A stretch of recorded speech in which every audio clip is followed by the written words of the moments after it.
నుంచి కూడా appointment authority అంతా కూడా గవర్నర్కి సర్వాధికారాలు ఇస్తూ ఒక ప్రపోజల్ అనేది తయారు చేస్తున్నారు. మరి రాష్ట్ర ప్రభుత్వం ఇప్పటివరకు అబ్జర్వ్ చేసిందో లేదో తెలియదు, కానీ రాష్ట్రానికి ఉన్న హక్కును కూడా ఈరోజు యూనివర్సిటీలలో రాష్ట్రానికి ఉన్న హక్కును కూడా ఈరోజు హరించే విధంగా కేంద్ర ప్రభుత్వం ఆధ్వర్యంలో పనిచేస్తున్న యూజీసీ ఈరోజు ప్రపోజల్ ప్రిపేర్ చేయడం జరిగింది.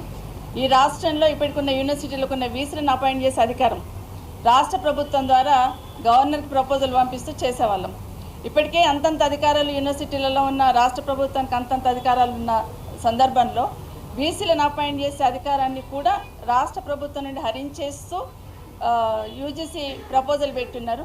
మరి రాష్ట్రంలో ఉన్న ప్రభుత్వం ఇప్పటికీ కనీసం ఇది అబ్జర్వ్ చేసిందా, అసలు ఈ ఆలోచన చేసిందా, అసలు స్టడీ చేసిందా, అసలు రాష్ట్ర ప్రభుత్వం స్టాండ్ ఏంటో కూడా అర్థం కాని పరిస్థితులలో ఇంకొక 5 రోజులలో మీ నిర్ణయం ఏంటో చెప్పండి అని చెప్తున్న సందర్భంలో ఈ ప్రభుత్వానికి ఉలుకు పలుకు అనేది లేకుండా పోయింది.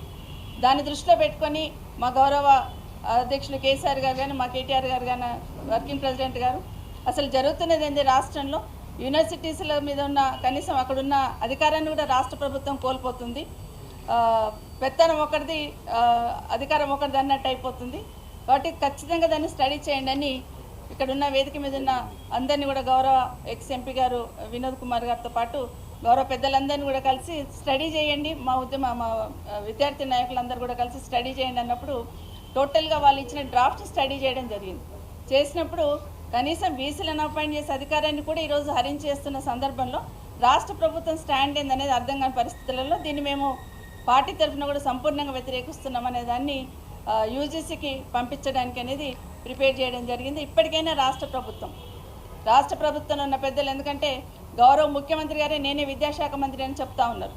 మరి విద్యాశాఖలో ఉన్నత విద్యలో ఈ రాష్ట్రంలో కేసీఆర్ గారు తీసుకున్న నిర్ణయాలతోని ఉన్నత విద్యలో గ్రాస్ ఎన్రోల్మెంట్ రేషియో ఏ విధంగా పెరిగింది అనేది చాలాసార్లు మనం డిస్కస్ చేసుకున్నాం. రాష్ట్ర ప్రభుత్వం వేస్తున్న ఒక్కొక్క స్టెప్ ద్వారానే ఈరోజు యూనివర్సిటీలలో గ్రాస్ ఎన్రోల్మెంట్ రేషియో పెరిగింది అనేది మనందరికీ తెలుసు. అలాంటి సందర్భంలో మళ్ళీ నిర్వీర్యం చేసే దిశగా మొత్తం అధికారాన్ని కూడా వాళ్ళు తీసుకునే విధంగా ఈరోజు ఒక్కొక్క అడుగు వేస్తున్న సందర్భంలో భవిష్యత్తులో ఇది చాలా ప్రమాదకరంగా మారే అవకాశం ఉంది. ఖచ్చితంగా రాష్ట్ర ప్రభుత్వంలో ఉన్న పెద్దలు ఇమీడియట్గా స్పందించడానికి తీరిక ఉందో లేదో కూడా తెలియదు, కానీ రాష్ట్ర అధికారాలు హరించే విధంగా జరుగుతున్న ఈ నిర్ణయాన్ని తప్పకుండా రాష్ట్ర ప్రభుత్వం స్టాండ్ ఏందో చెప్పాలి.